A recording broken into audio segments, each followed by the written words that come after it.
But you can pick which you want. You want Monday or Friday. Oh, yeah. Yeah, So you're. Yeah, 40 hours. Gotcha, yeah, yes. On the old city, you're not really, so yeah. Actually, use it. No, I-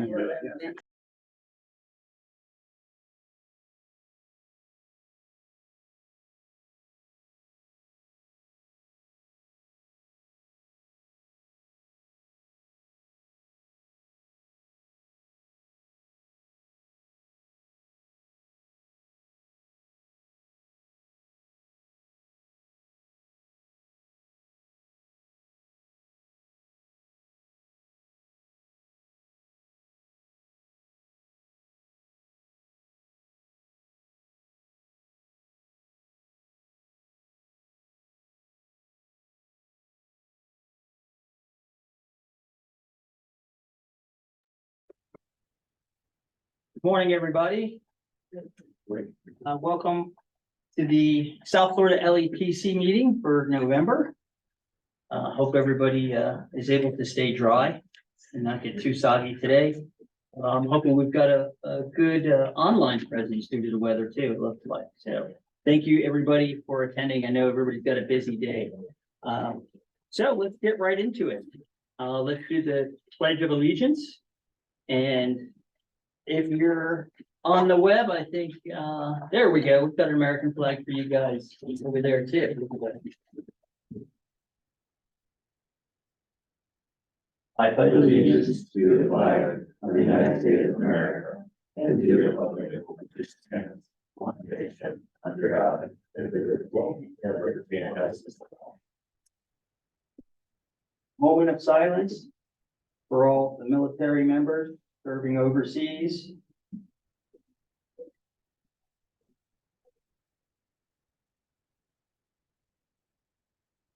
Thank you.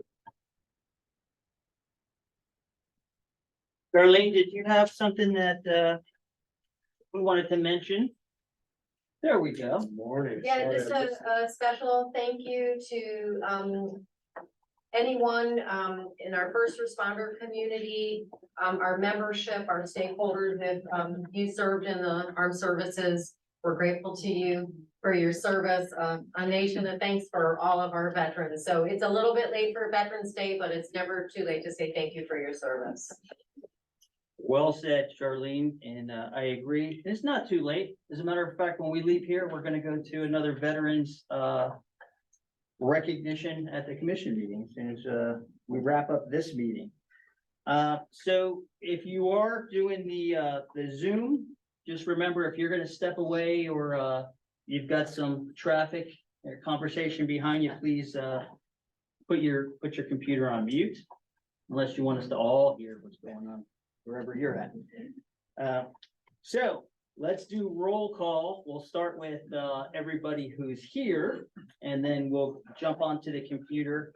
If everybody could basically just give their name and who they represent, it'll make it a little easier as we document for the minutes and everything.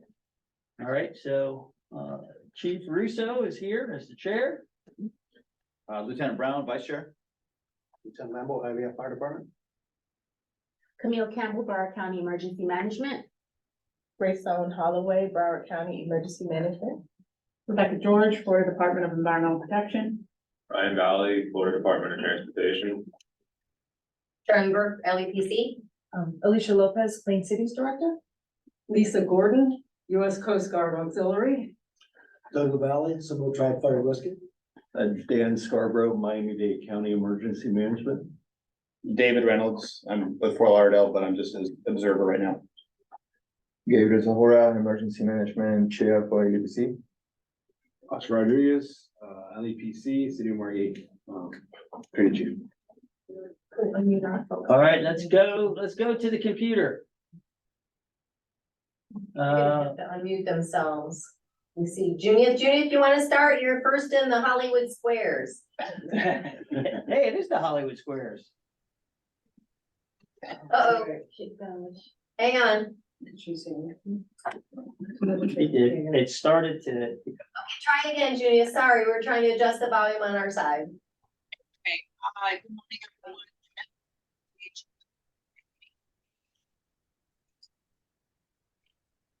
We know you're here. We couldn't hear all that, but we know who you are and we know you're here. So thank you for being here today.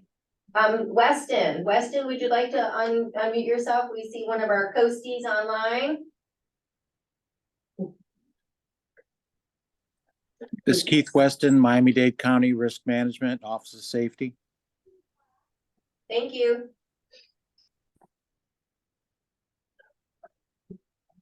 Elaine Dundres. Good Align? morning. Good morning, everybody. This is Align Dunderas, Miami-Dade RER, Regulatory Economic Resources. Thank you.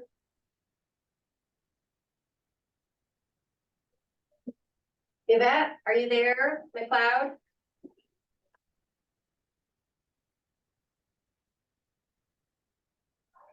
I think she's there. We just can't hear you, Yvette. She unmuted, so I'm gonna take that as confirmation. I'm with you. Okay, great. Ali Yunus? Yeah, hi, this is Ali Yunus, Broward County Environmental Permitting Division. I'm covering for Eduardo, who's out of the county at this time. Thank you. Thank you. And we have our folks from DHS CISA, Kelly Gibbs. Good morning, Kelly Gibbs Winars. I'm from CISA Chemical Security. Thank you. Thank you. Stephanie, but we don't have a last name. I'm Stephanie Alami, Broward County Public Schools, Environmental Health and Safety. Thank you. Mr. Senishin?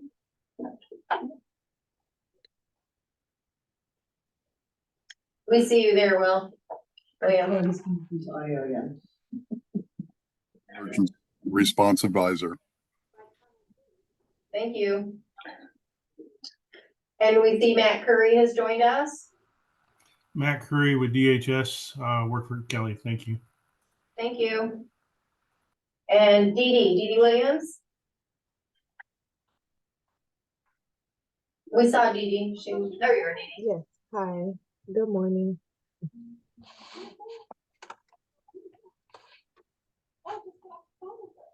All right, we're good, Dee Dee. Thank you. And I think that's everybody. Go ahead. Marie Sullen, are you with us? Marie Sullen. Thank you. That should do it, Chief. Good morning, everyone. Good morning. Good morning. Did we skip anybody? Is there anybody out there at Cyberland that we have not called? All right, very good.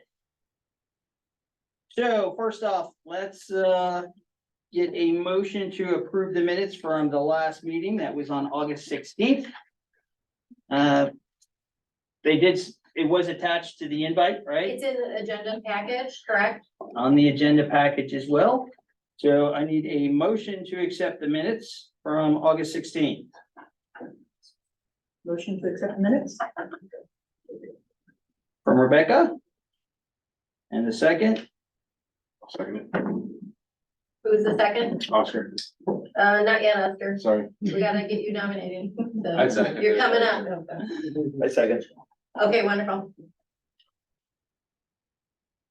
Gabe. Yeah. All right. So that moves us right into membership changes. So we have from Memorial Healthcare, Mike Moore I'm sorry. I misread that. Mike Moore from Broward College Education, and the alternate would be Amy Hernandez. Jalen Martyr as South Florida Water Management District with Armando Villaboy as the alternate. And Oscar Rodriguez, Margate Fire Training Chief, as the CERT Training Task Force Representative. Welcome. Welcome to everybody. As you know, it's been a little bit of time since I took over as chair. Charlene and the supporting staff here at the Regional Planning Council have been very supportive of what we've wanted to try to do with this LEPC. And what we wanted to try to do is basically anything that was stagnant, just take a look at it again and refocus, make sure that we're inclusive of more of the regions down south, which is represented a little bit here today at the table. And to make sure that we're getting our resources, we're reaching out, doing the training that we should be doing, and just maximizing our potential as the South Florida LEPC. I think that we're really on that path. And you'll see with a couple of the announcements here today, and hopefully a little bit more help from everybody that can give it, we can really start to go even further with the training and resources available down here in the South region. So we also have not really a new member, but Chief Zahora from Fort Lauderdale has been a member, and what we are working on is trying to organize through some red tape. But we want to kind of bolster up our presence and our liaison with the Fire Chiefs Association of Broward County, because that's a great tie-in to the Florida Fire Chiefs, first responders, and emergency management. Chief Zahora has a outstanding background in emergency management. And so after we get through the red tape, he will be representing the LEPC and keep us up to date on everything that's going on with Broward County EM and its ever-changing face in South Florida. So welcome, I guess, back, Dave. You're a busy man. You're an international man of mystery. I do my best. So thank you for that. And we also announced Chief Rodriguez. We have been looking for a training task force representative, especially when we go up to the CERC meetings and the LEPC meetings. And especially since we do a lot of training and we've really got some buy-in from the first responder and a lot of our stakeholders, we're doing a lot of training deliveries. So that was a very important role. And it's just one more person that we can get up to the state meetings for input, you know, and the planning phase and make sure that we facilitate the correct training and the needs of everybody in the region. So Oscar is definitely the guy to do that. He's also on the lithium ion training task force with me and Chief Yost. There's 3 of us from this region that are on the task force, and we do have the eyes and the ears of the state every time we try to contribute up there. So for you stepping up in this role, I think it's very appropriate, and I thank you for taking on the responsibility. Especially, I know that you're a busy man as well. So thank you for that. So everybody, stay tuned. More on that in the near future. Lieutenant Brown will speak a little bit about where we want to go with some of our working groups. So stick around after the meeting, and we'll see where we can, you know, put people to just try to maximize effectiveness and not have any redundancy. All right. So for my report, at the last CERC meeting that we attended, there was a lot of emphasis still on lithium ion and the lithium ion emergencies. Basically, Director Rice had a very, very well-attended symposium. As a matter of fact, I think we over-maxed it out. There was probably about 250 plus people in September that were up at this symposium. Several of us participated in some of the education, but there was a lot to learn on a lot of different subject and, you know, topics related to lithium, whether it was EV, whether it was the code side and prevention, or the battery storage systems, etc. So basically the gist of the report that I can give you regarding lithium from the last CERT is looking at where we can be with regulation, because we have started to see a lot of the shouldn't say a lot. We have started to see some increase in the EV fires, as well as the battery and the micro mobility fires in the area. And that's only gonna increase with saturation, I think, especially with the micromobility. So Chief Rodriguez is gonna give you guys a little presentation today on some of those dangers. So what we're doing at the state level is we're looking at what everybody else is doing that are getting a lot of these emergencies. So right now, I would say New York is probably on the forefront. And I had an extensive conversation, follow-up conversation with the safety chief from FDNY, Chief Lee, on this matter, and how they're attacking it. And basically the philosophy and what we talked about at CERC was the state regulations and federal regulations have to go to rule. It's going to take a long time. And if you're following any of the lithium emergency stuff that you see on social media and a lot of the PSAs that FDNY is putting out, you'll know that they have done several things.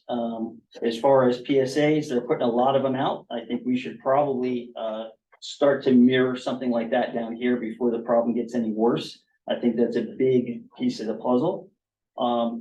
And local legislation, right? It takes time, it makes sense. It takes time, even with the support of politicians and government officials, it takes time to get these things done. And we need to kind of nip this in the bud, so to speak, before it gets worse. So the direction moving forward is to start looking at what you can do from local ordinance and local management of the issue as the state and the federal government continue to look at the issues. It's not, hey, it's your problem, not ours. That's not the case at all. I promise you that when we go up and we have these conversations, everybody is all ears. Director Rice has been on the forefront of this lithium issue for a long time. So that being said, I think we keep doing what we're doing, keep doing our research, keep our documentation and data going, so we have stuff to present when we go up there.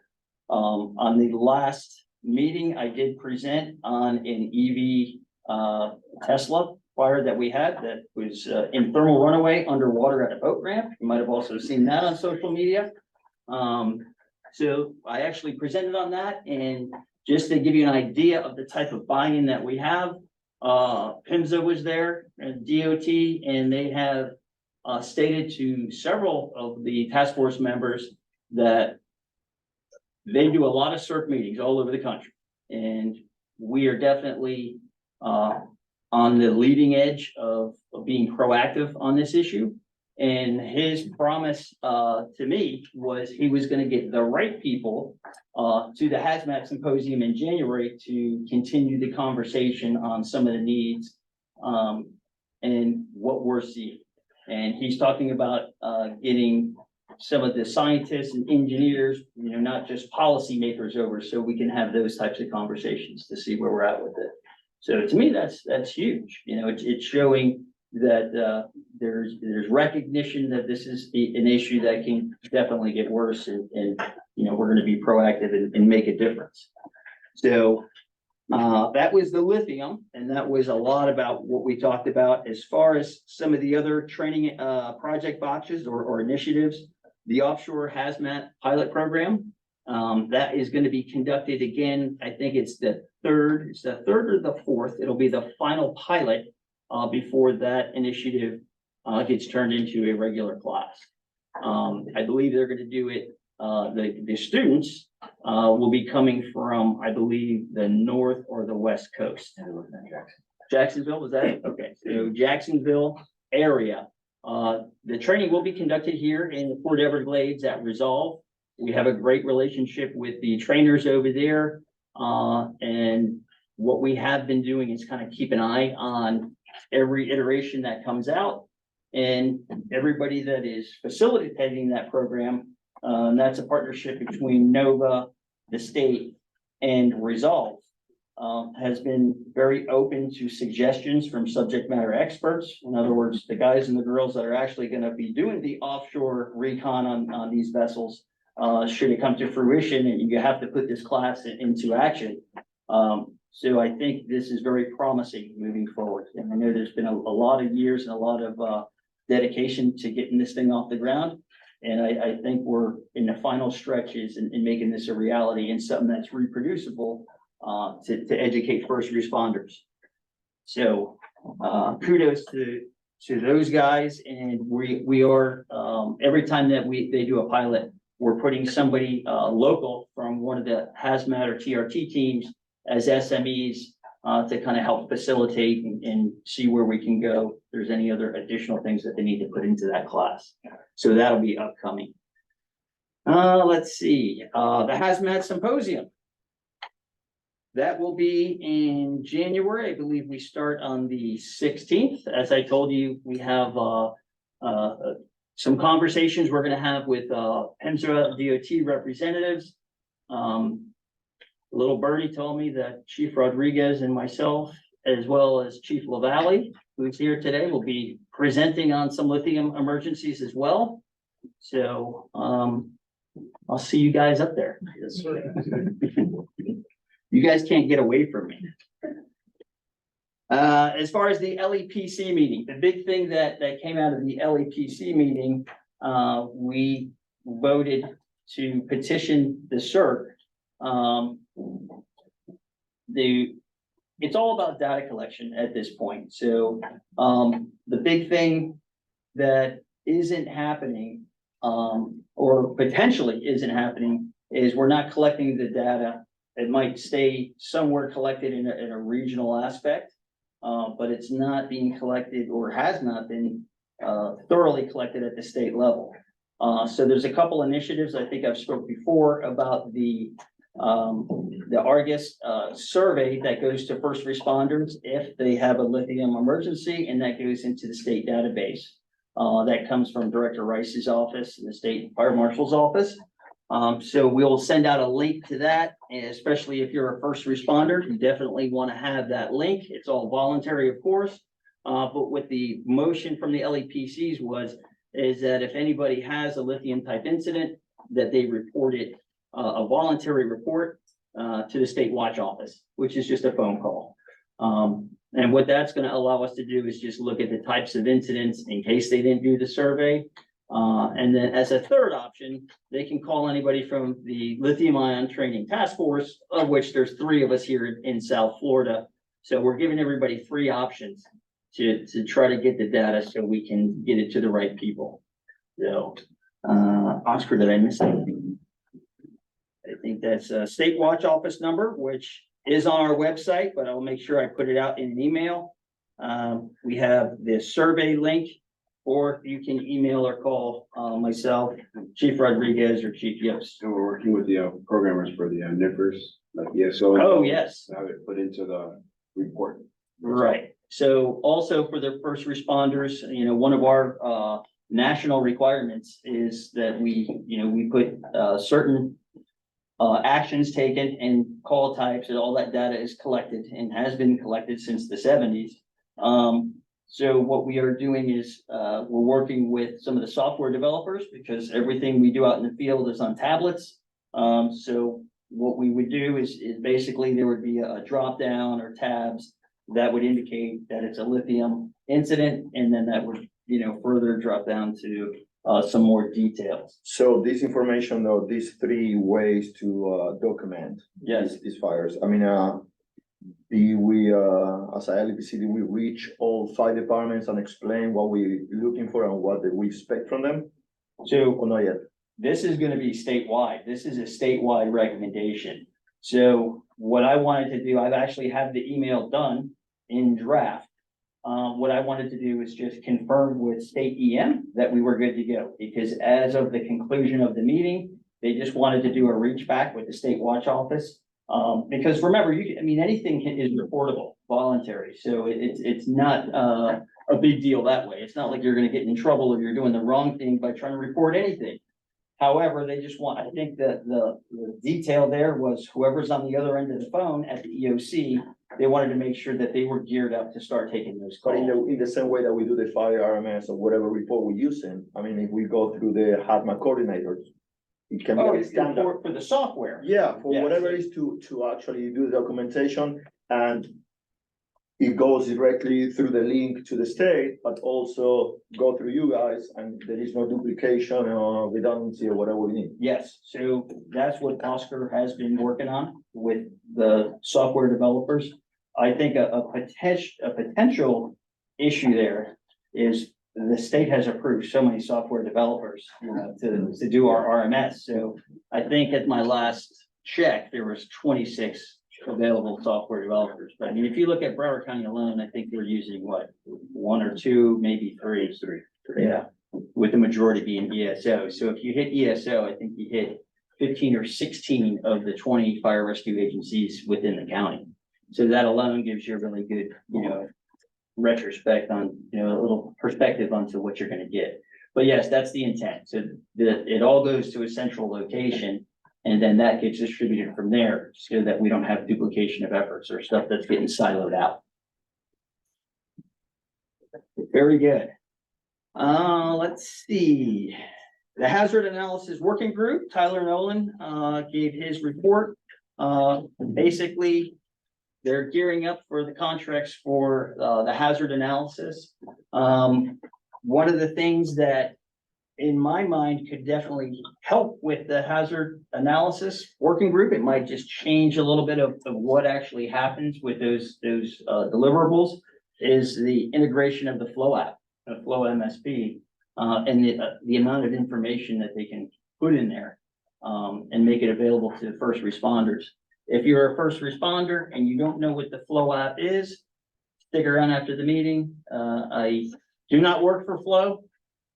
I want to note that, but I think it has probably, off the top of my head, I can't think of anything since I started participating in any way, shape, or form with the LEPC. This is the best way that I've seen so far, and the most practical way for first responders in the field to get that chemical information, all those tier 2 reports and what they should do so they can take the proper actions.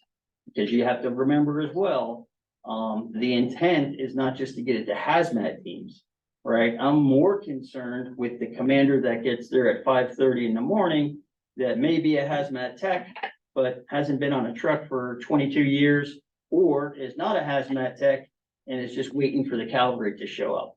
So more to be coming out with Flow. I know that they have an increasing relationship with the state. It's a very, very good product so far. I know it's relatively new to us anyway. Let's see.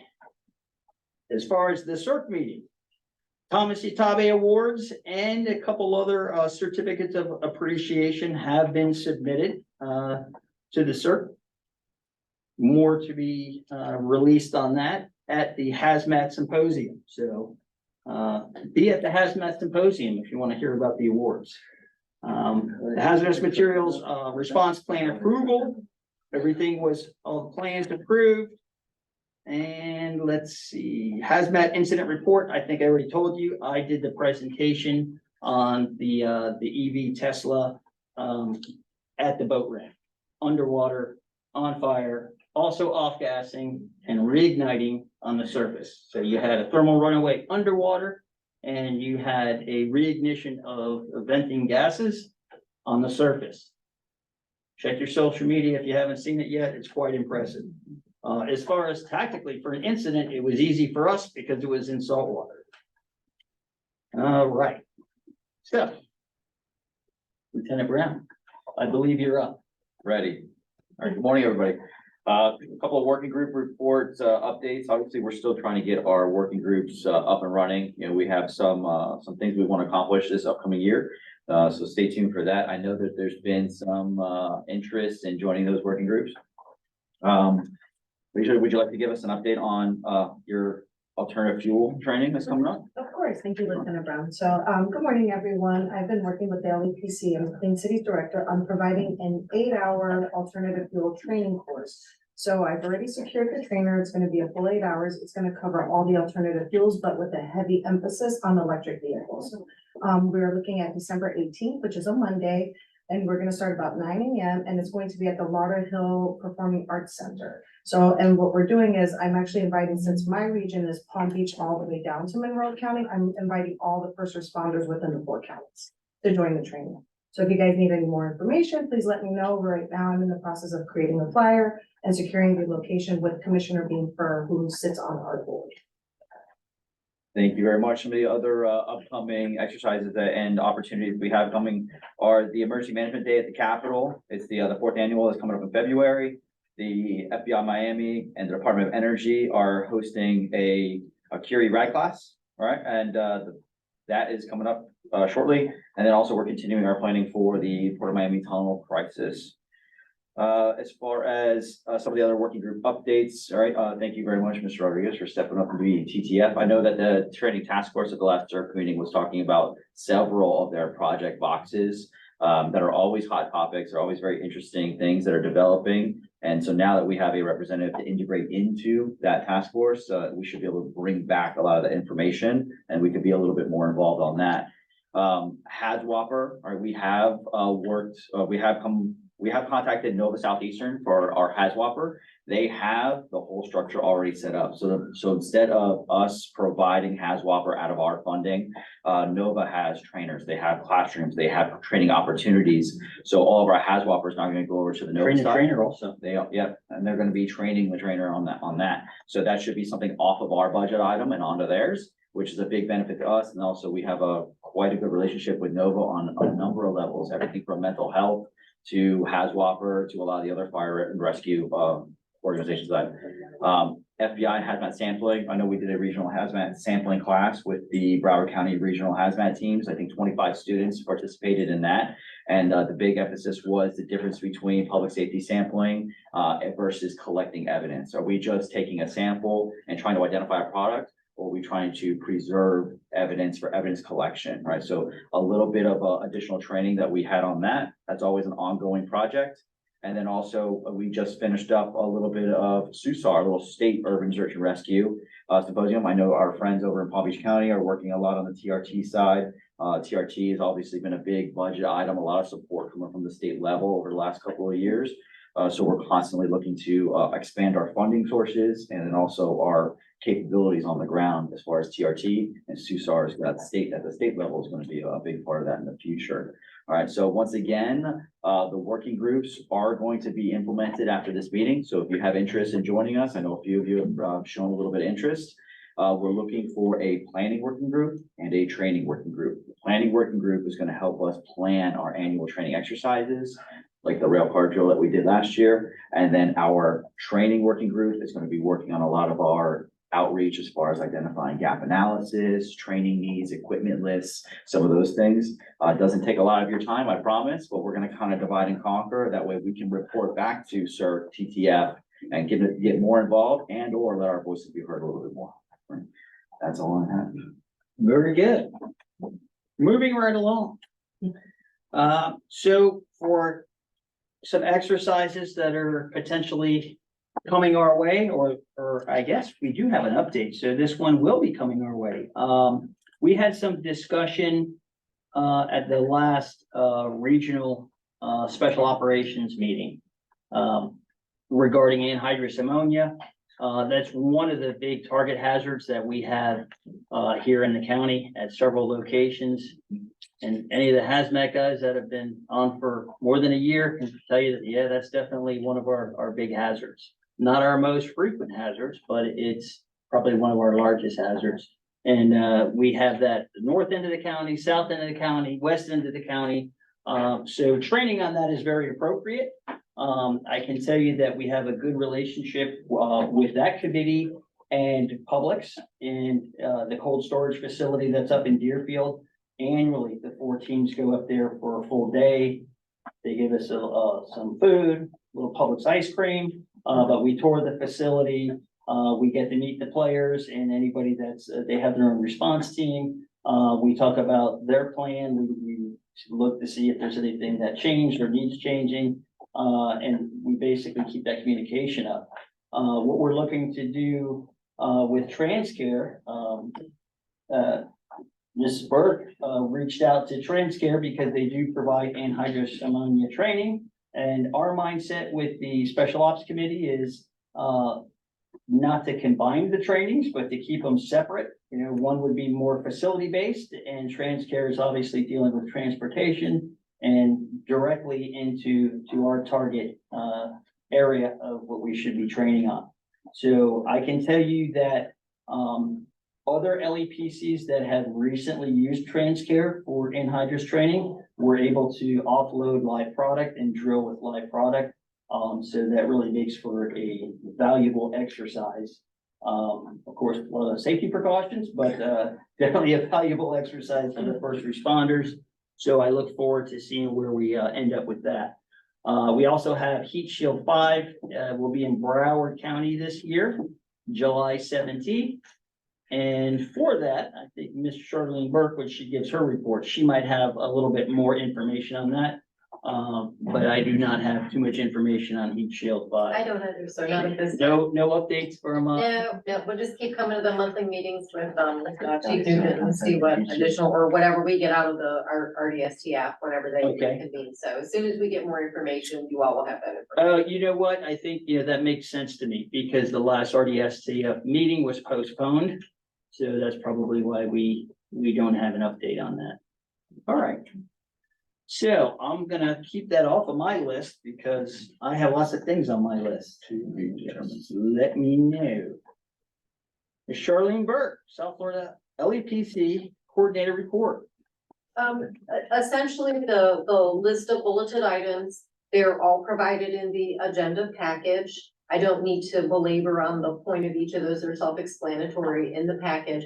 The one thing that was, good, which Lieutenant Brown reported on, was that we're able to reallocate our precious HMEP funds as a result of our working relationship with Nova Southeastern. So, for example, we got a request, we've received this request in the past, actually a couple of years running, before Charlene BC, for about 300 students down in Miami-Dade to take the HAZWAPer. Well, we want to really prioritize the training for, when the cavalry shows up, these are the folks that are going to be on site. These, our first responders are the ones that we need to prioritize, and the interest remains in hands-on training. Tactical tabletop exercises are appropriate at times as well. But so we were able, where we had funded them in the past, we basically saved $6 grand by letting Nova, who gets the same pot of funds. So, and they're like, yeah, and they do it bilingual. They have campuses around South Florida, so they can field their staff out from nearby locations, and they can do online and they can do in person. So I'm just really happy that they're doing that. That we discovered that they're doing that, and that we were able to move those funds back into our pot so that we can add that to our training and our planning work. That was Nova. Nova Southeastern, I correct? used to give the Spanish classes for the warehouses in Miami. Yep, that's just a conversation we hadn't had yet, but there we go. And the rest is there. There's hyperlinks, or the document is attached. So there's really no details that I need to amend any of those items. Well, I will just say this, just because in the room, I can see we have first responders all over the place. If you go to the coordinator report, the second bullet down, referring to the hazmat symposium. So yes, to confirm those dates, that's January 16th through 19th, Daytona Grand Oceanfront Hotel. Does not conflict with the Florida Fire Conference. So the Florida Fire Conference is the former, now I got so used to the new name, I forgot the old name. Fire Rescue East. Yeah. How could I forget that? So Fire Rescue East is no longer at Daytona with the Hazmat Symposium. We have stayed at the new hotel that was used last year, and they're going to be in Orlando. And if you're one of the fortunate souls that gets to attend all those meetings, you'll be in Orlando for 1 week, and then you'll be in Daytona for the next. So bring your swim trunks and all your Mickey Mouse gear to both. And registration is open, Chief, for the symposium. Registration is open. All right, and somehow I forgot to let Oscar do his presentation on lithium batteries. Should save the best for last, So Oscar. I think it's better this way. So we can definitely, Before we start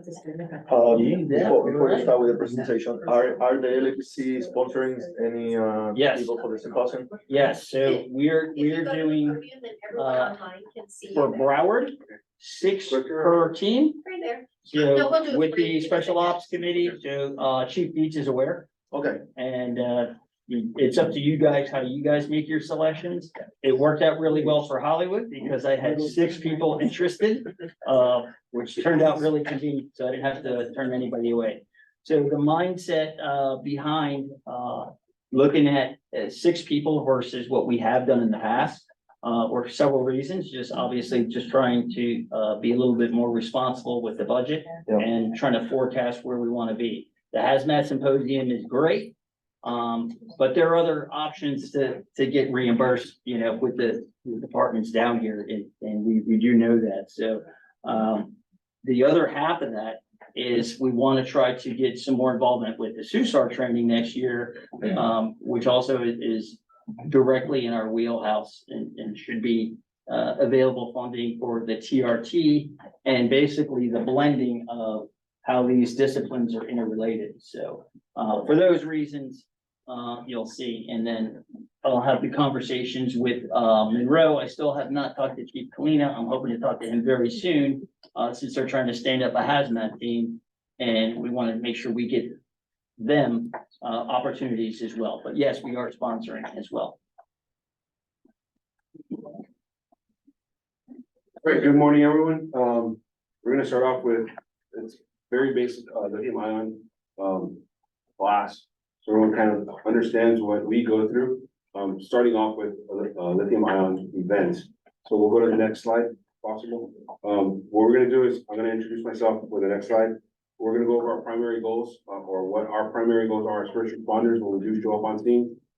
How we mitigate our hazards and how we mitigate the scene as best as possible with the newest information that we get pretty much on a daily and a weekly basis.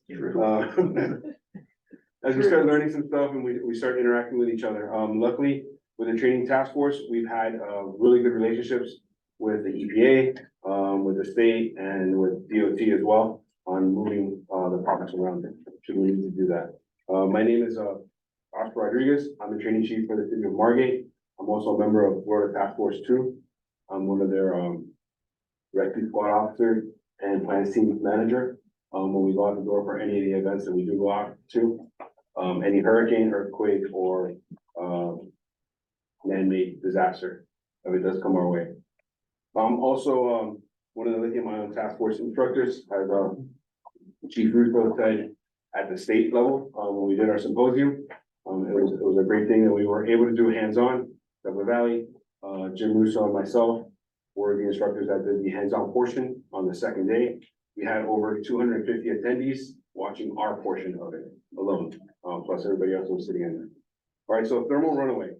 When we look at thermal runaway events, this slide pretty much speaks for itself, but thermal runaway is a chemical process that occurs when a battery, within a battery, it produces heat and chemical gases very quickly, developing a self-propelling loop.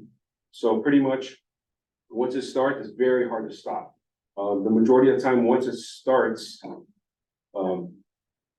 most people don't recognize it because a lot of the gases that do come out are invisible at the beginning, and they start igniting, and then it makes a loop that it's hard to stop once we get there.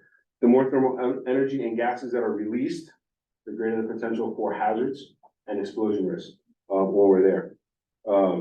It all begins with pretty much a single cell that just starts off. So a small 18650 battery will go off and it'll propagate into multiple, depending on how many are within the pack. Next slide. So causes of thermal runaway. There's 5 pretty much major causes for thermal runaway to happen. One of them being environmental. The environmental one is something that we cannot change.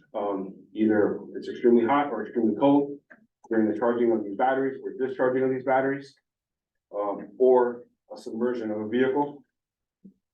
We do have king tides. We do have hurricanes with surges in South Florida and in Florida, throughout Florida. So we'll see these events throughout. We saw plenty of them during Hurricane Ian.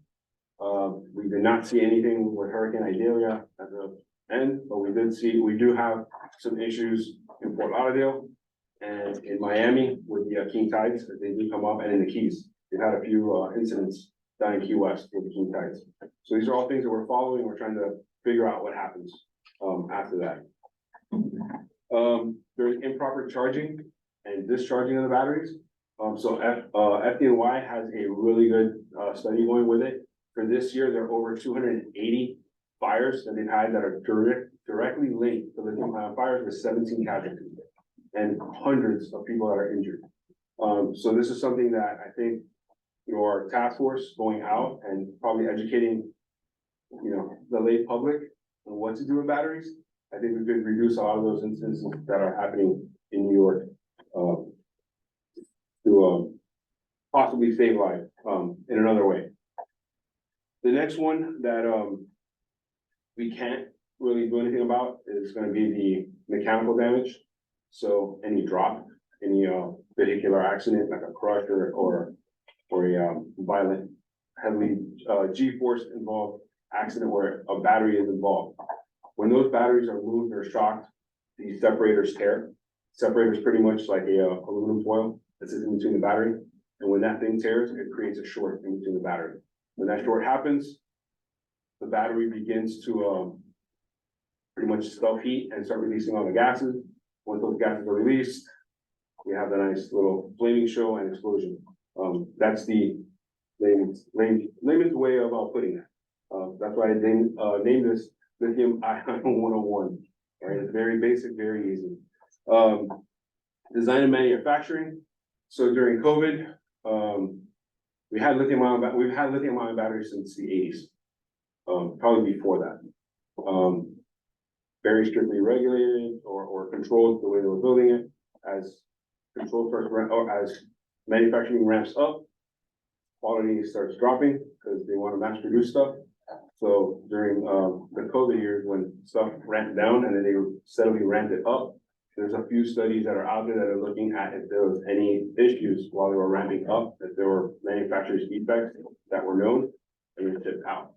So that's one of the things that Joanne Rice, Director Rice, when we were speaking about with getting the lot numbers of the batteries if we possibly can to see when they were manufactured. They're starting to see that more of the newer batteries are having more issues than the older batteries. The older batteries did not have the issues that the new ones are having right now. So we're looking into that as well. The last one is aging. As we all know, the first EV vehicle was made by GM in early 90s. Actually, it was designed in the mid 80s. And there's still like 2 of them that are still running around.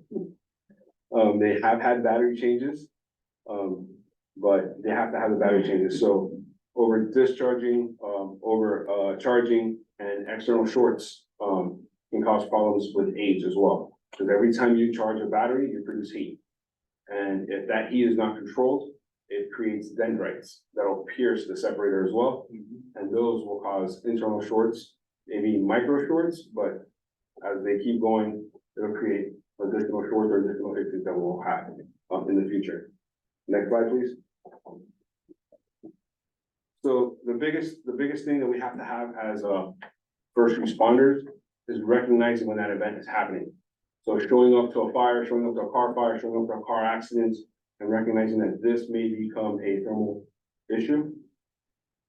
Showing up to somebody's home that's on fire, that they may have a micromobility device right by the front door. So we'll come in through the front door with our hose that's being heated up. Once the batteries get to about 200 degrees, they start to off-gas themselves and they'll create a fire with a torch on our way out and on the egress for civilians as well. Most people go out the same door they came in. Most people come in through their front door. They're probably going to leave through their front door. They rarely ever go out a side door or window. Okay. Next slide, please. So here's a quick picture of what I was talking about with one cell will begin the propagation process. So one cell in the middle at 0 seconds starts going off. At about 5 to 20 seconds, you already have 5 cells around it involved. 5 5 to 20 seconds, most people don't recognize. There's a video that I was gonna put on here, it's a 3-minute video that shows a gentleman that's charging his scooter in his apartment, sitting with his daughter and the dog. The dog realizes something was going wrong way before the family did. And then you see the off gas happen. The gentleman unplugs it, and by the time he unplugs it and grabs his daughter, the whole room flashed. So these are all things that as first responders, we'll never get to see. We get there minutes after. So at that point, you have more than, 100 cells involved and the heat that's involved in that. Next slide. So hazardous scenarios are determined by 5 key factors: thermal runaway gas flammability. These gases are extremely flammable. They can burn up to 4,000 degrees. So just think about that with our gear. Our gear fails at 500 degrees. So these are all things that we have to worry about and think about when we go there. Thermal runaway propagation. This is something that we can try to slow down, but we cannot stop. This is something that the manufacturers have even told us that it happened. The scene will be mitigated quicker than if you attempt to stop it. The ignition sources, they may be multiple. I went over 5 different causes for it. Those are all ignition sources. Gas confinement and pressure venting. So on vehicles, the vehicles are designed with vent release areas. The buses that we saw earlier this year, they also have vent releasing areas. Those are all things that we have to kind of educate our first responders and educate our lay persons to stay away from. But that's actually where the flame jetting may come out of and possible explosion may come into. So those are things that we have to think about. And then the enclosure strength, wherever these batteries are enclosed into, right now they're in case hardened steel, so it can become shrapnel coming out. These are all things to worry about and think about. Assume yes for number 1 and number 3, pretty much on all lithium ion battery incidents. Next one, please. Flammable gases, these hazards, large lithium ion batteries can emit more than 100 different toxic gases. These off gases are not just harmful to the human body and the environment, they're highly flammable and will contribute to a thermal runaway and explosion.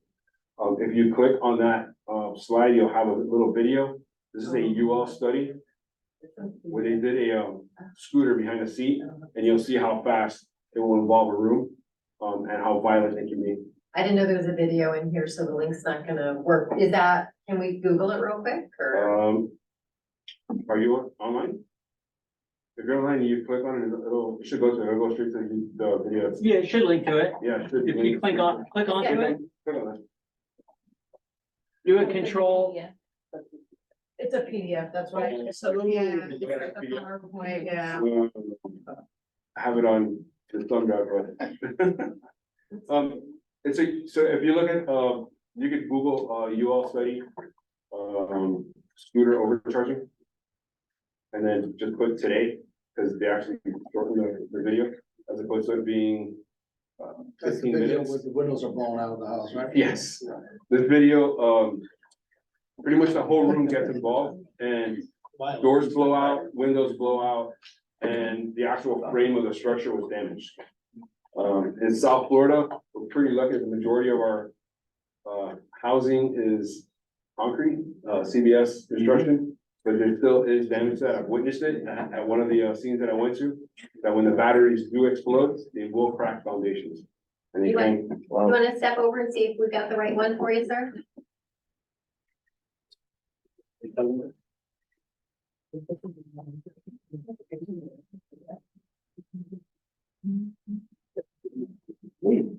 Yes. This is the first one that was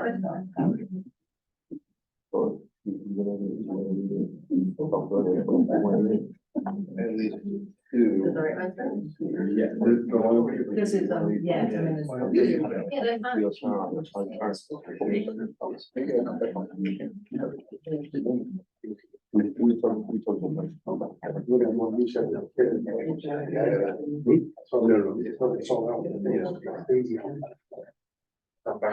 Stand by.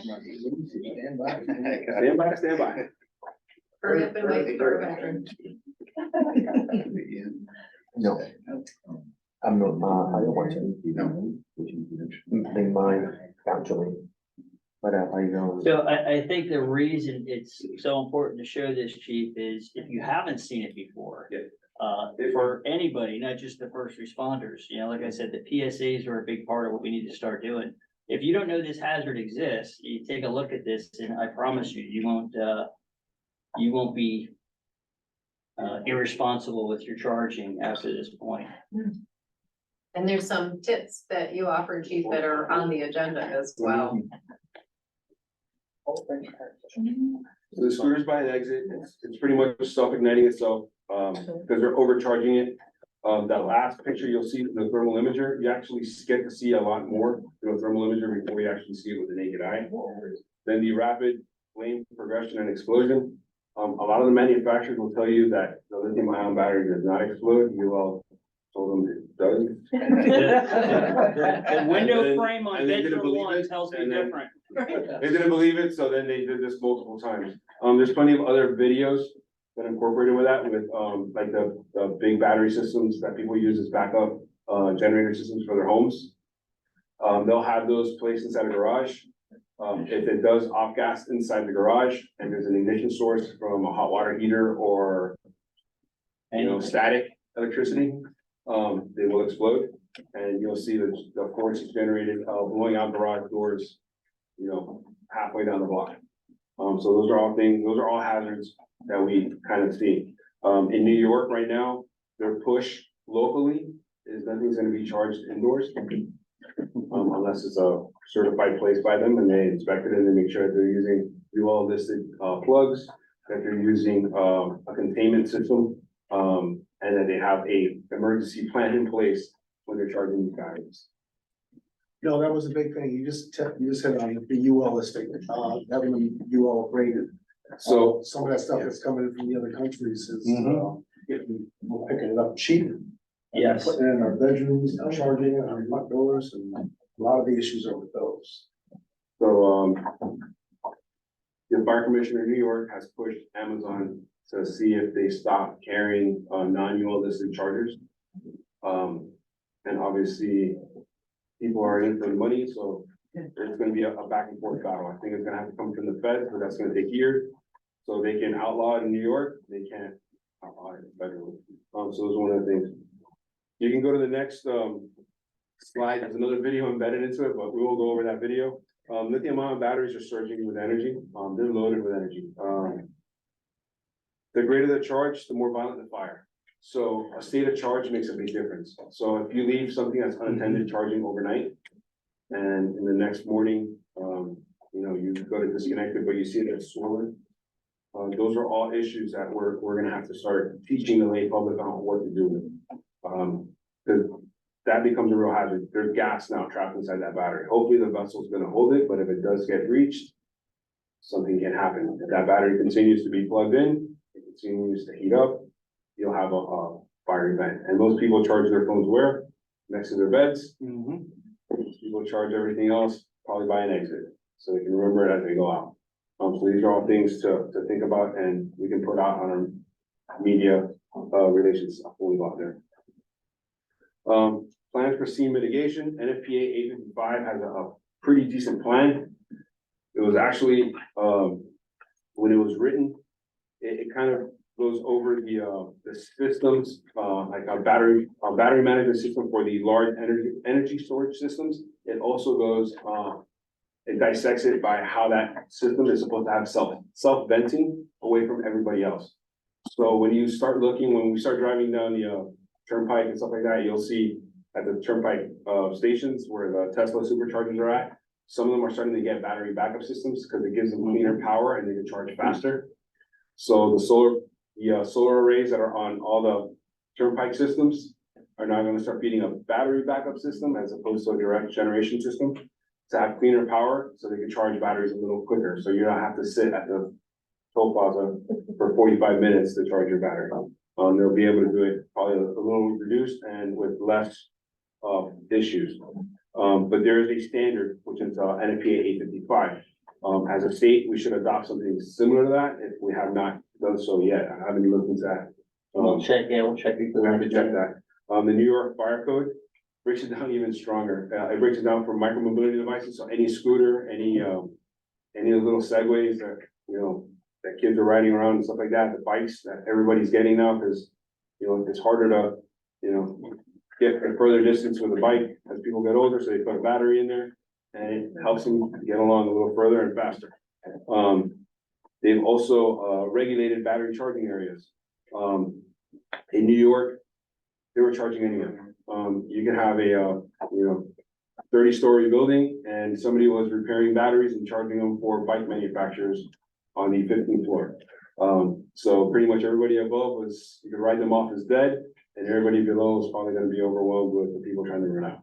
So these are all issues that New York saw, and now they're trying to fix it as best they can. Storage areas or charging areas. I know we've talked about it as a training committee. When we look at battery charging stations in parking lots, a lot of them, they try to make them as close to the entrances as possible. So if you do have an issue there, and people notice that there's a fire or the fire alarm goes off, where do they go? The same exit that they went in through, they're gonna walk right through the incident. So I think we're working with a lot of the code officials to see if we can start moving those chargers somewhere else, and, you know, we may have to walk if we have a green vehicle. Condos, parking garages, Yeah, these so are all those things are gonna be in there. Another issue that these vehicles have, they're heavier. So the loads on the buildings, the loads on the parking garages, the loads in the malls, stuff like that, those are all into consideration. So there's significant amount of issues that we have to tackle throughout the year.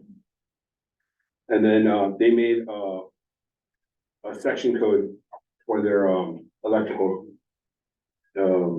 inspections. Any questions so far on that? Are there any stricter codes for those mobility issues? You know, like, obviously you go to a nursing home, you might have 50 of them plugged in everywhere. I mean, it's In this room right now, we probably have like over 100. So like realistically, are there stricter codes? Not right now. Everything has a lithium-ion battery. All the newer cars that are coming out, they don't have lead-based lead acid batteries anymore. They're coming with lithium-ion batteries that are smaller, and they can move them around the vehicle and place them in different areas, so they balance the weight a little better. They produce cleaner power, but like I said before, they're being charged by an alternator, and somebody changes a part, and now it charges it not how it's supposed to. We may have an issue, right? Or they put a nice speaker system or lighting system inside the car, and it drains that battery not how it was designed to. It overheats that battery and causes other issues. So these are all things that we have to look at. The last one here, I'll email everybody this video. It's actually going over all the appliances and tools that we use to mitigate the scene. At the symposium, we used different venues of giving water under the vehicle or inside the vehicle, and we used blankets in conjunction with them to trap the gases, or to kind of mitigate where the gases are going to go, and keep these fires as best as possible under control. Another thing that we're working with are with the tow companies to help move these vehicles around. So like if they're stuck in a garage, how are we gonna get these vehicles out? Are we gonna put them on dollies? Can you get the vehicle, can you get a wind close enough to pull this vehicle out without producing power? Because when these vehicles do move, if the wheel is moving, it's producing power back into the battery. So we're charging the battery as the battery is burning, which can be a little more violent. So these are all things that we're working with all our partners to get done. The last one that we need to work on with this, and it kind of goes over it a little bit at the end of the video, is the mitigation of it. We need to work with our partners in recycling plants and waste management to see what we're gonna do with these batteries, and actually DOT as well, to see how we're gonna be able to transport these batteries safely to an area where they're gonna be recycled. Or refused after that. Disposed of. The last slide, look over, how are we gonna get there? We're gonna have to build relationships. Great relationships in between everybody, in between the first responders, in between legislative branches throughout the state, and with the manufacturers to build better and safer products, and actually make policy that we're gonna follow or be able to follow. Right now, we're probably about 5 years behind the 8 ball, because they already produced it and they're already out there. So we have to figure out how we're gonna mitigate what's out there and try to slow down what's coming down the pipe for us. And then lastly, it's gonna be training. Training our first responders, training our lay public on the identification of the issues, so they can call right away and get the assistance they need as opposed to detection system finding it late into the event. As the last one, the summary is that as technology advances, so most our training and tactics with interactive relationships with the product manufacturers and oversight departments, the mitigation of most of these events will be safely resolved. Any questions? Chief, can you just explain, I mean, as far as first responders, when we get on scene, we're probably not gonna see everything we saw there unless you got a call for a smell of something and it was a little bit slower propagation to the thermal runaway. So as far as PPE goes, I mean, what are the dangers for us? I know we've got HF gas, so it's very toxic. So for us, the biggest problem is gonna be, making sure that everyone's wearing their full PPE, wearing their SCBAs. Making sure that they're wearing fire gloves and a hood and everything that's gonna thermally protect them, when they respond there. They should also use thermal imaging devices so they can see before the event happens, or they can see at a distance where they're gonna be, going to. Like the chief spoke about, there are gases that are being released, and we do have monitors that can pick it up. The only thing is that the atmosphere becomes acidic, so those monitors will be damaged, if they get too close to the scene. So those are all things that we kind of, have to work with manufacturers to make monitors that will not burn out in those things, and, a collaboration with the thermal imaging companies to have a little more, specific, like a color graph. So we do have those lithium ion events, so we're able to see the gases even better, in the future. I have been working with FLIR. He's supposed to be getting me a camera that we're gonna be able to put in front of a lithium ion fire, and we can put it as close as possible, similar to the one that you all uses. So we'll have it locally, so we can do some of the, events that we're gonna do. So we can detect any kind of anomalies. Any slight changes or anything like that. Like with your incident in Hollywood, you guys used a thermal imager, watching that vehicle come out. And they literally kept it ready to break away until that temperature stopped climbing and stayed neutral and started dropping. So those are all like policies that we kind of need to push to our departments to make sure that as that vehicle is moving, it's safer. Because we don't want that scene to move, from that marina to the roadway, to a tow yard or to a mall somewhere where the guy stopped for lunch and he parked the vehicle and, had anything. So my point being with that, 2 points, obviously for the first responders, or anyone that might end up at one of these types of incidents, make sure that you're wearing, especially your respiratory PPE.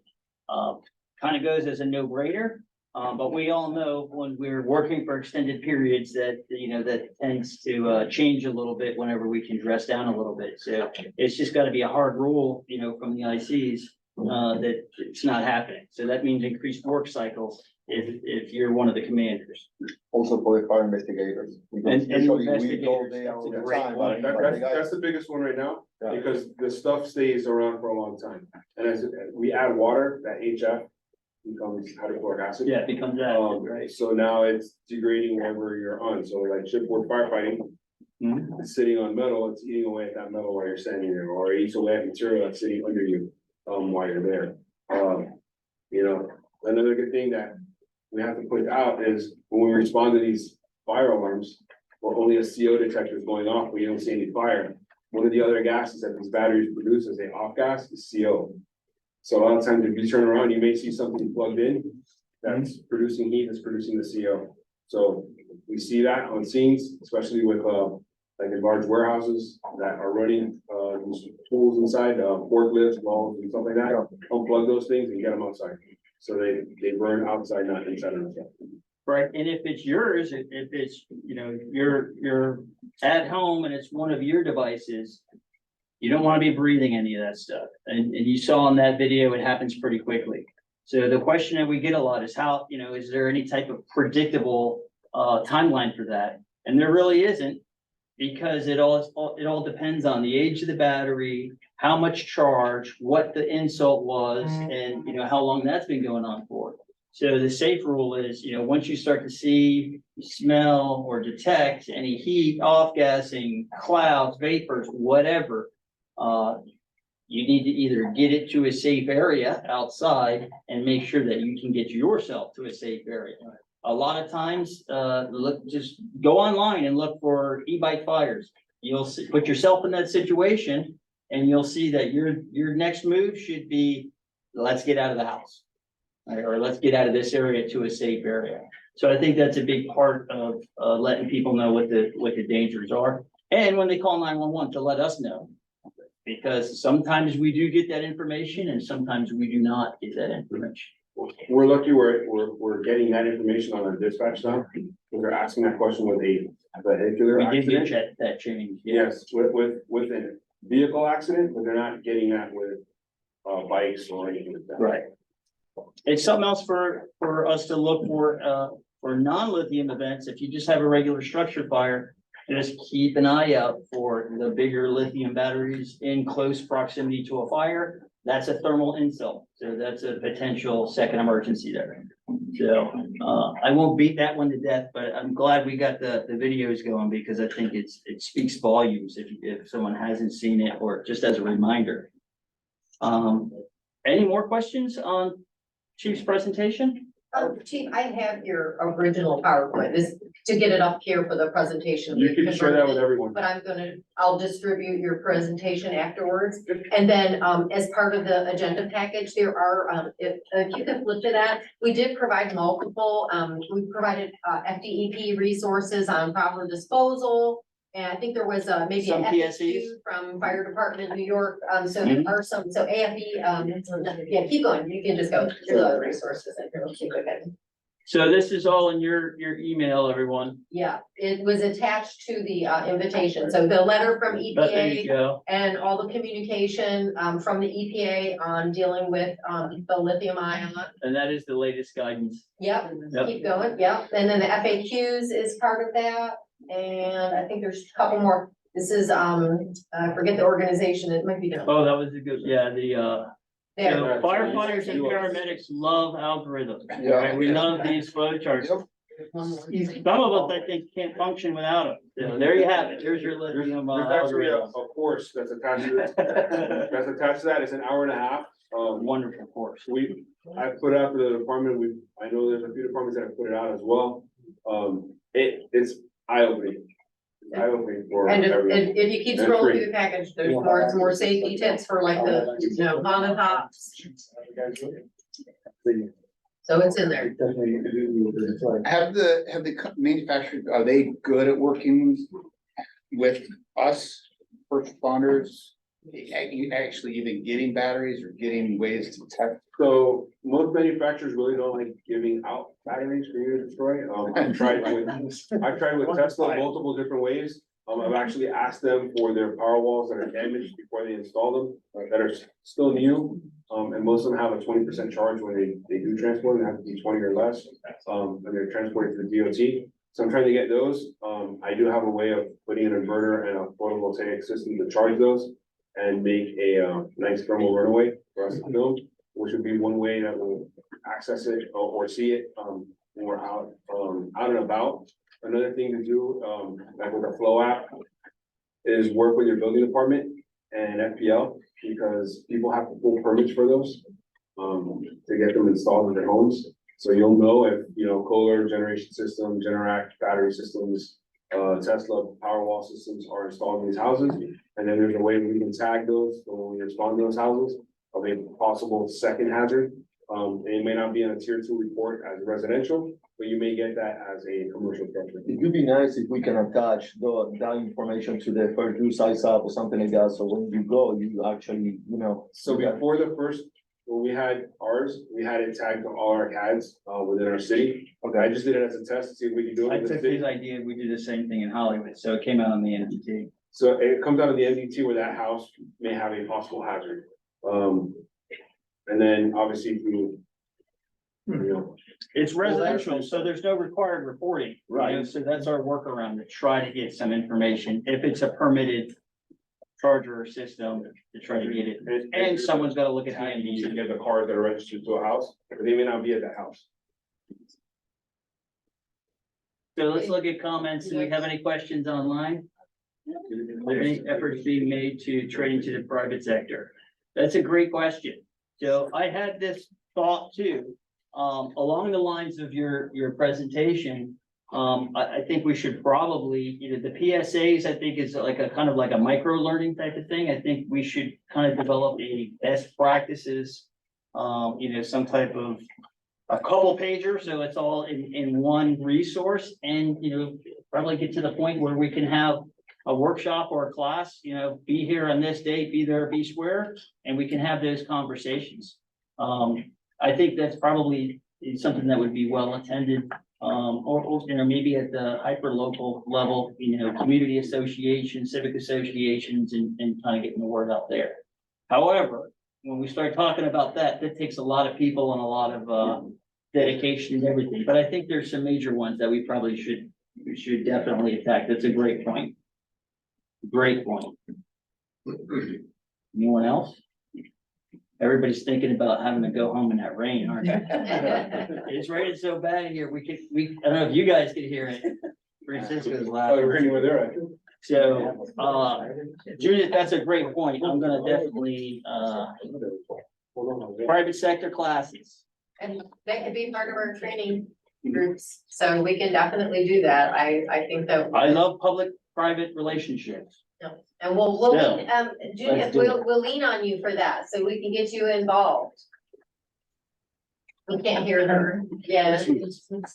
Yeah, I'm sorry, we're having a hard time. Maybe you can chat, because we can't hear it in the chat box. Yeah, I'm sorry, we just can't get the volume. All right, so, Send me an email, Junia. I believe. All right, so we went through the packet, yes, the PSAs and some of the other information, and we'll get Oscar's PowerPoint out.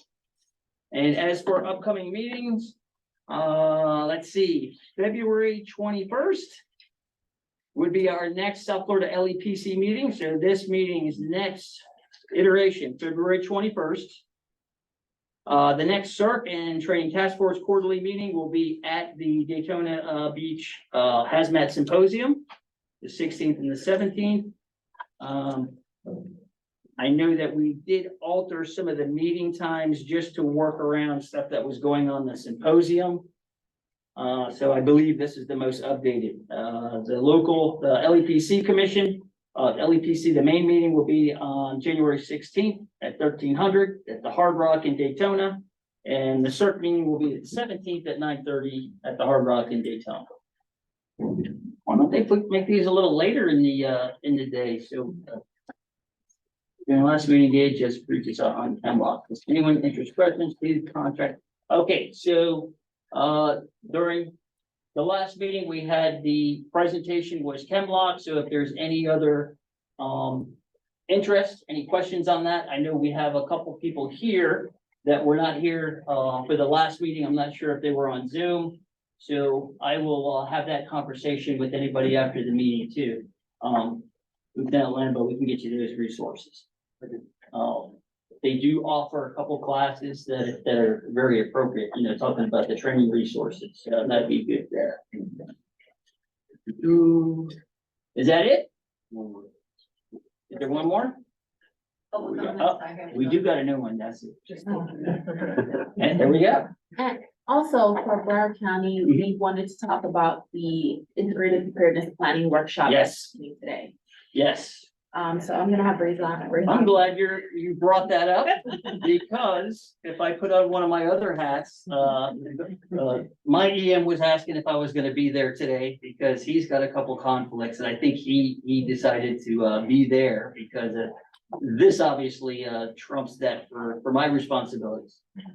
Claudia Baker's probably there today. Yeah. So we just wanted to present, since we do coordinate with you as an agency for LEPC, and if there's any training, so we don't have duplication of efforts. There might be some training that we already have on the books that you guys can take advantage, vice versa. And so Rasan's gonna give an overview of the IPP workshop and the process in which we're going through. We did send out a survey in September to the LEPC, and they could share that. Again, you guys can actually go through the survey and take a look at priorities and what trainings that you would need within your respective areas. And we'll put together a multi-year to take a look at, how we can like kind of schedule it out. Go ahead, Ursa. Before you start, can I just make one quick comment that, this happens, throughout the region, so each of the counties, so Broward is not unique in this regard. So in fact, I did recently see from Troy Johnson that he released his, and so these will all come together to the state. So just wanted to add that, since we're a regional body, we want to make sure we We've talk got about the region. 3 counties, Right. correct? Right, so as mentioned, we're hosting the Integrated Preparedness Planning Workshop. This morning is going on as we speak. And we're trying to set preparedness priorities, especially related to training and exercise.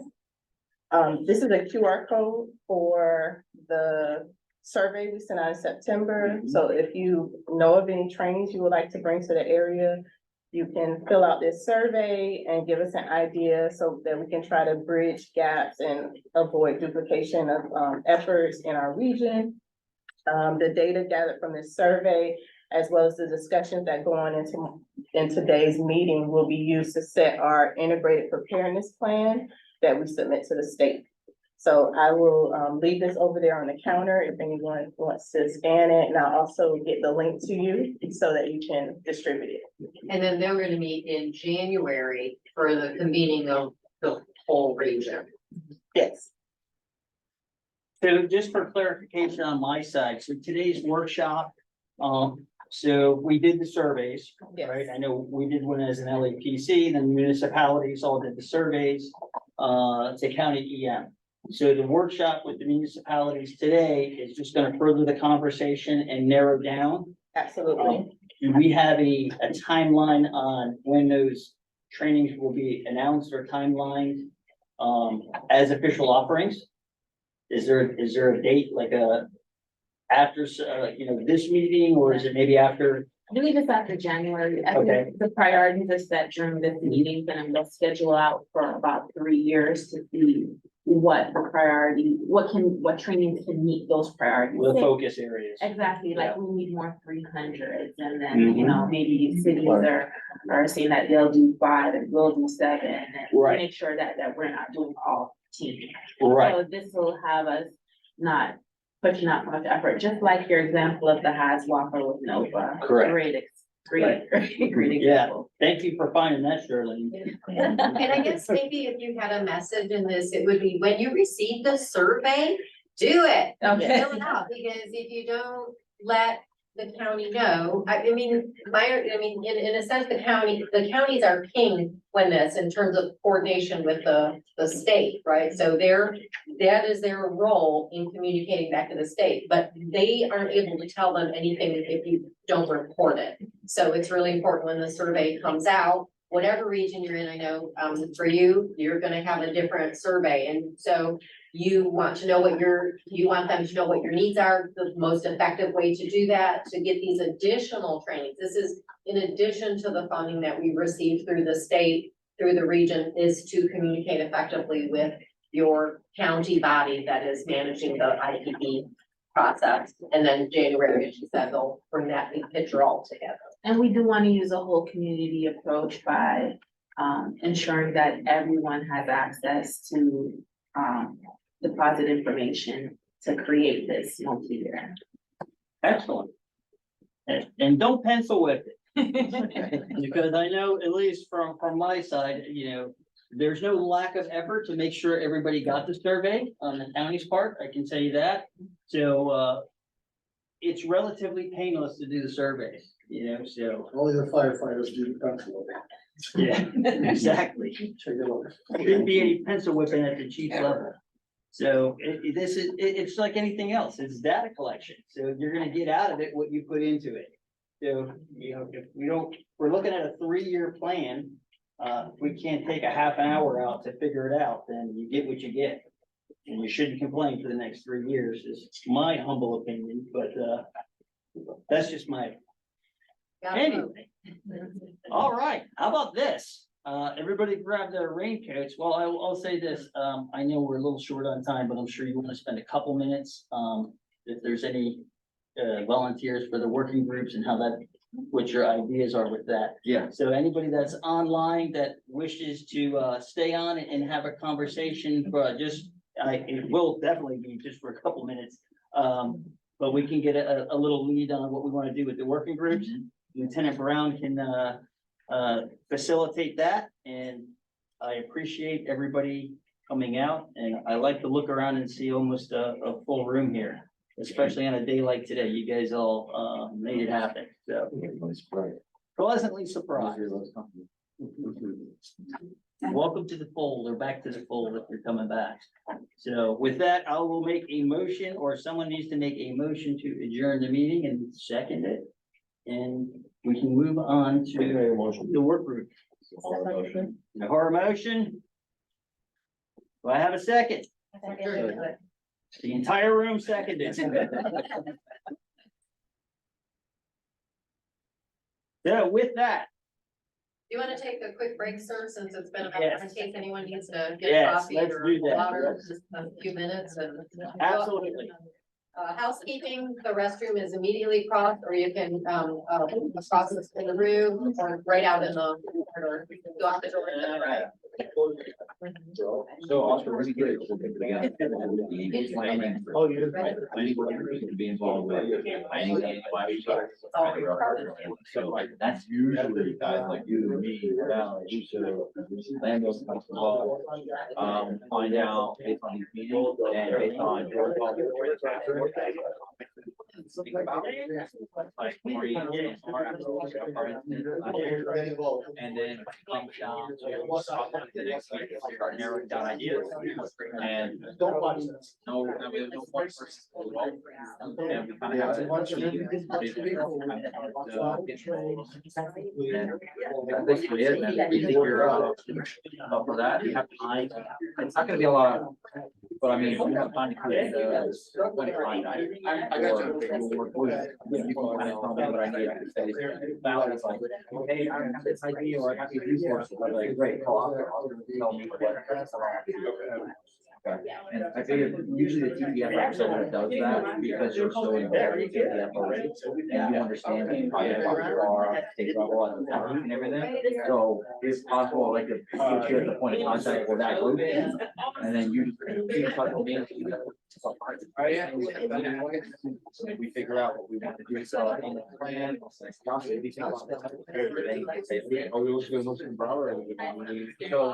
be, we get the most solving power because our basic power, right? But it was because we want to try to get and we do something here. We got but let's say we just do very very easy to execute something that's within our realm, our scope of practice, and maybe we'll post that highly this year. That inspires us to find a next year. We want to go so over the top like we did with this part. But whenever the high topic is, or usually the training guys do that anyway. And just remember that the working groups here, fire department, we're so used to training, doing all the training, right? But the planning group plans training exercises. Training identifies the gap analysis. So, Lambo, are you gonna be the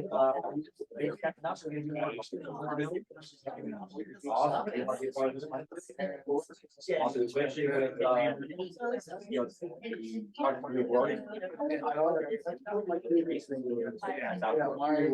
and so the other thing that we all it should be just natural.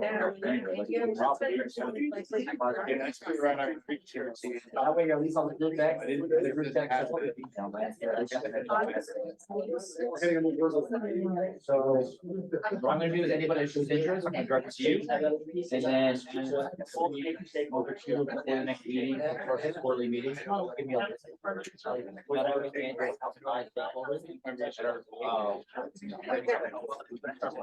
I think probably.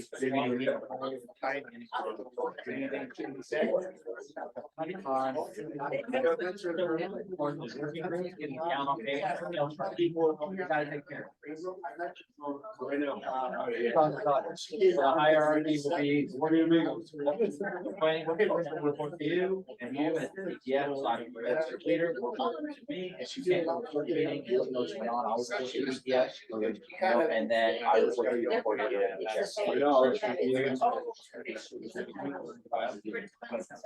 And I figure because, I mean, if this didn't have a choice, one with your experience, two with, you always want to have these, if not more already. But I didn't want to, as much as I wanted to just, oh yeah, I'll just go for it. Oh, I'm going, don't you worry.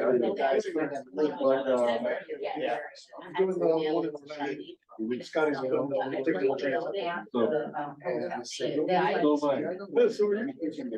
Oh, good teacher.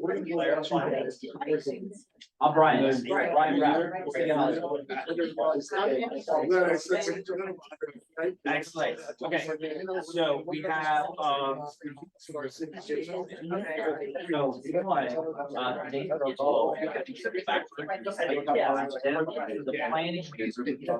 planning. The other one is online using.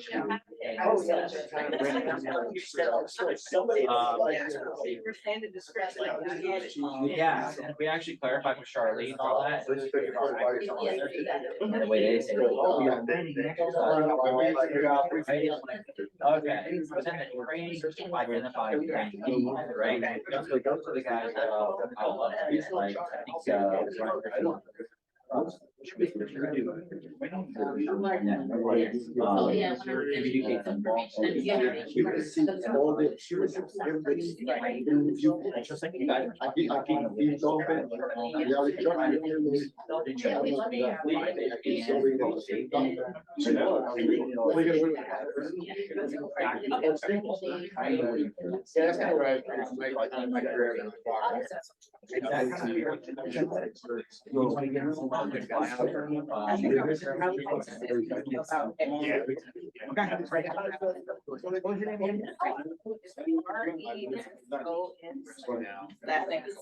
So who's gonna have that state on? It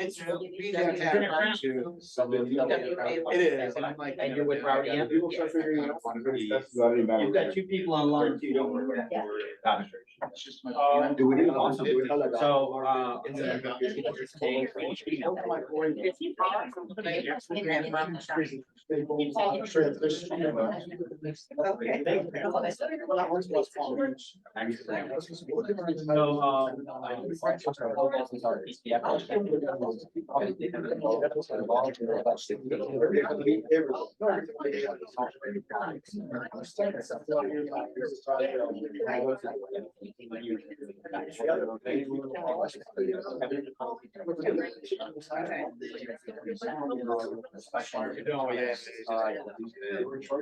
So, for example. Yeah.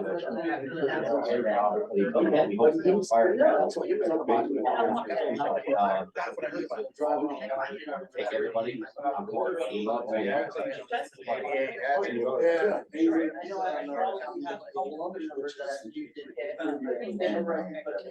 So what I'll do is I'll take everybody, everybody's info and I'll fill it out. So that's.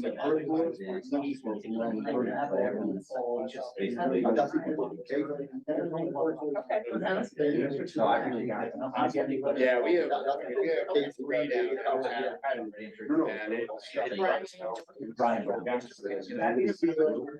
That part's public eventually.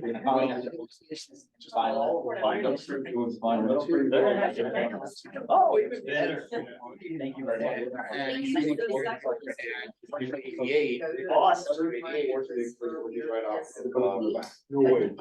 Crazy. Yeah. Lieutenant Brown, we have 2 individuals that are. That's what I was saying, I forget, you've got 2 people online, you need to, or at least get their name.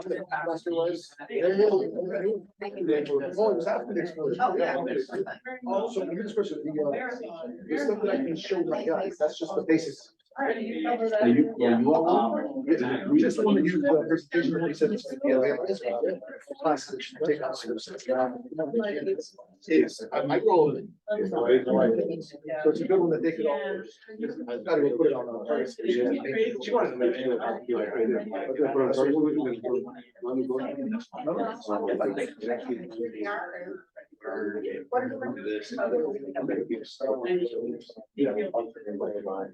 That's probably, it's not the old. Because the thing is, there, as they stick words in there.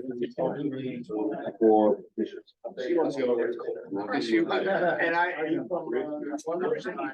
So, I mean, we want to. There was a guy in Colorado. You definitely wanna. One of the things that I'm working with. Figuring out the work. He's gonna be is, helping and so.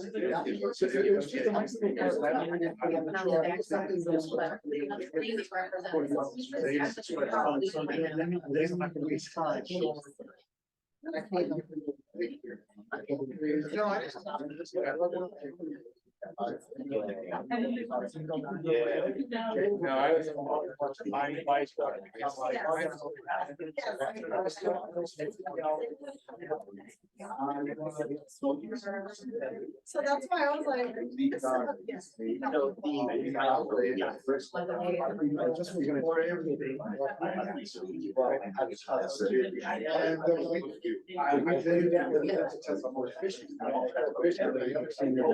Teach you all.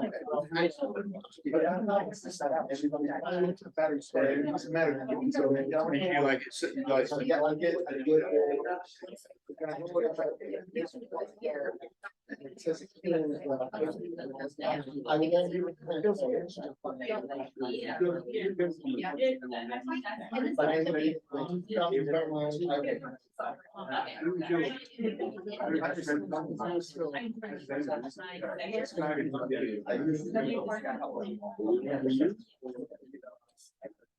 I saw it. Oh, it's still, yeah, when it it's like a resin.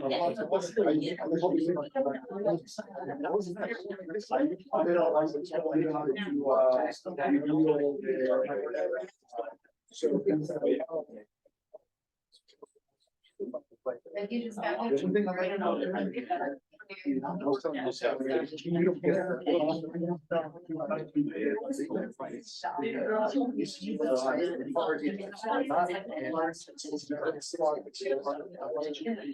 the water.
That was 2018.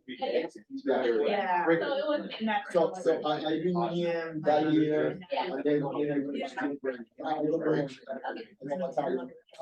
I'm in operation. Are you?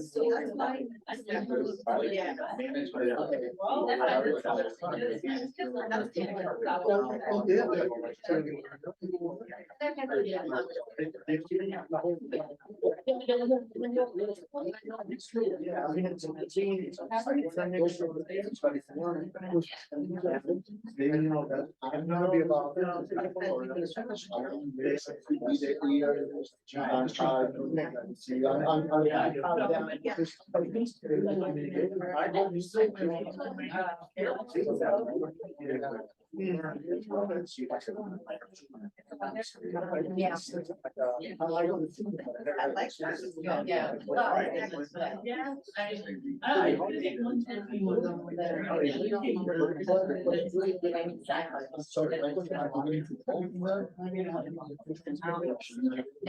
Yeah, we just, I just have to.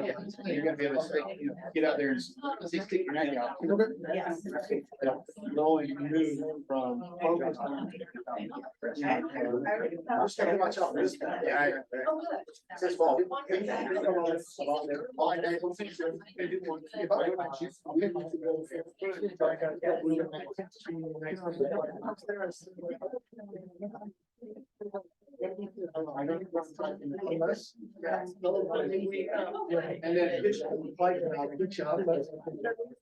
I got the bike already. I start running. I got the bike and my wife looked at me because I have to buy this shit, that shit, the other thing, the handle. I'm gonna put it in the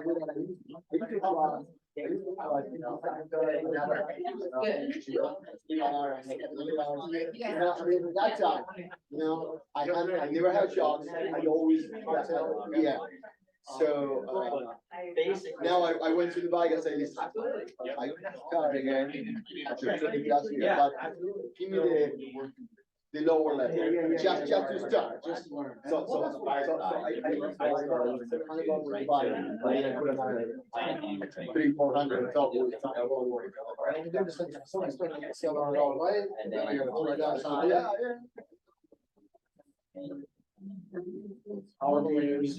with wireless well, I mean, I'm there with this thing. I mean, I used to be all, you know, I mean. And this one is like, what I got. Yeah.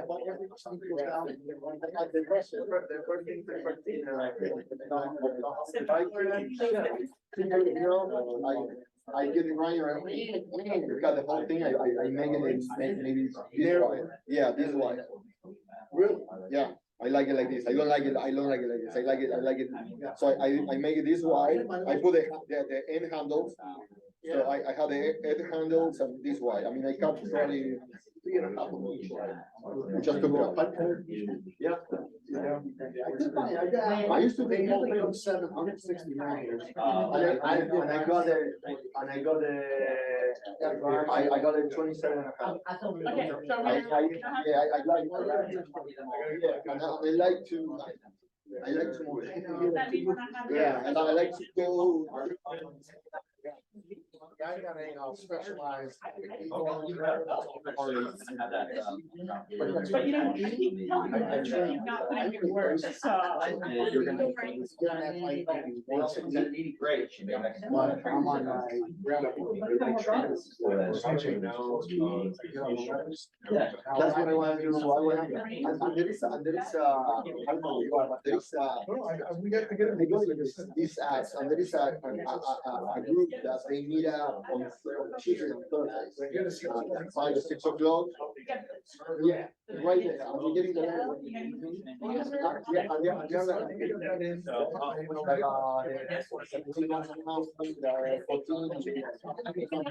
so they before that.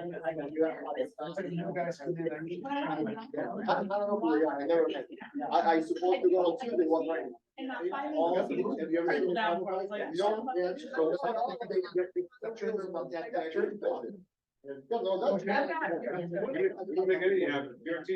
That's what I train. That's you guys are starting to get to the miles on it. It's easy. So what I'm trying to do is train. This is all. Last week. Good job.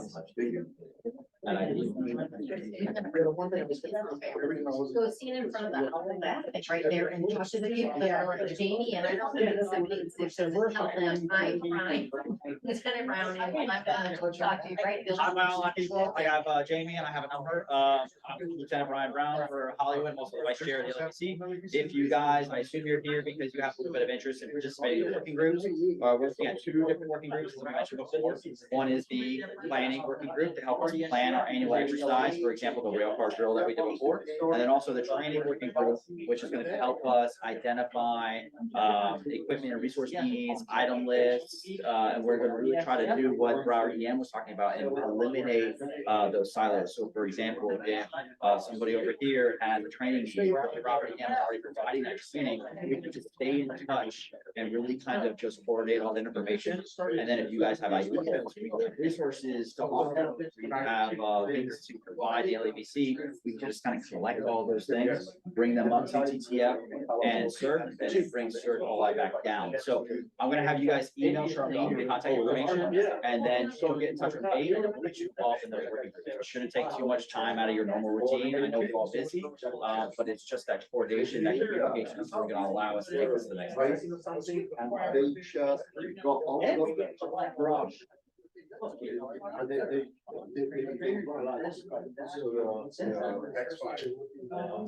Yeah. Absolutely. There's a video.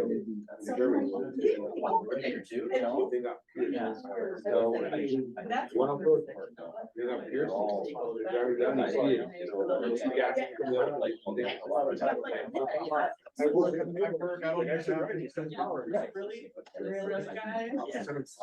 Obviously, another safety thing that has to do with trade with this, or they don't check out.